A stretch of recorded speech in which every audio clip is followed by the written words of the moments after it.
যেমনটি দেখতে পাচ্ছেন একজন কোরআন পড়েছিল এবং উনাকে কোরআন পড়ানোর কারণে কিন্তু প্রকাশ্যে কিন্তু মানুষ মারধর করছে। দর্শক যেমনটি দেখতে পাচ্ছেন কোরআন পড়েছেন কেন কারণটা বলেন।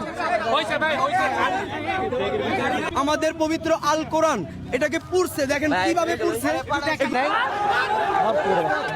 দর্শক দেখতে পাচ্ছেন এখানে একজন কোরআন পড়েছিল টিএসসি চত্বরে, তাকে পুলিশ কিন্তু হেফাজতে নিয়ে যাচ্ছে আর তাকে কিন্তু সাধারণ জনতা কিন্তু মারধর করছে। দর্শক যেমনটি দেখতে পাচ্ছেন পুলিশের হেফাজতে কিন্তু আছে এবং তাদেরকে কিন্তু মারধর করছে। দর্শক যেমনটি দেখতে পাচ্ছেন একজন কোরআন পড়েছিল এবং উনাকে কোরআন পড়ানোর কারণে কিন্তু প্রকাশ্যে কিন্তু মানুষ মারধর করছে। দর্শক যেমনটি দেখতে পাচ্ছেন এবং সাভার থানার পুলিশ কিন্তু তাদেরকে নিয়ে যাচ্ছে। দর্শক সেই কিন্তু প্রকাশ্যে কোরআন পড়েছে, ভাই আসতে প্রকাশ্যে কিন্তু কোরআন পড়েছিল এবং সেই কারণে পুলিশ সাভার থানার পুলিশ তাকে হেফাজতে নিয়েছে এবং সাধারণ যে মুসলমান রয়েছেন বা এখানে উৎসুক জনতা রয়েছে তারা কিন্তু তাকে মারধর করেছে।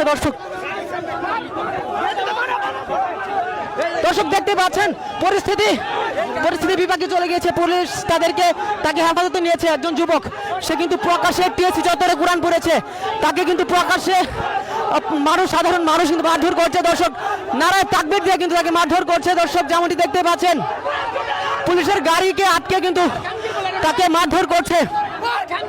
দর্শক যেমনটি দেখতে পাচ্ছেন রাজধানী ঢাকার টিএসসি চত্বরে কিন্তু একজন কোরআন